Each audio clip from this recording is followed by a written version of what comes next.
आबाद में बच्चे गैर महफूज होने लगे हैं। 6 साल मासूम को अवाश ने बदफेली का निशाना बना डाला।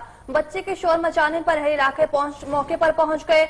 मुलजिम मौके से ही फरार हो गया। पुलिस का कानूनी कार्रवाई का आगाज कर दिया गया। शुजाबाद में बच्चे गैर महफूज हैं। 6 साल मासूम को अवाश ने बदफेली का निशाना बना डाला। बच्चे के शोर मचाने पर अहले इलाका मौके पर पहुंचे। मुलजिम मौके से फरार होने में कामयाब हो गया। पुलिस का कानूनी कार्रवाई का आगाज। 6 साल बच्चा बदफेली का शिकार बन गया। नवाही इलाके मोजा जई में 6 साल मासूम बच्चे यूसुफ को बदफेली का निशाना बनाया गया। हमारे साथ इस वक्त मौजूद हैं रऊफ जाहिद बताइएगा, बच्चे को बदफेली का निशाना बनाया गया है, पुलिस की जानिब से क्या कार्रवाई की जा रही है?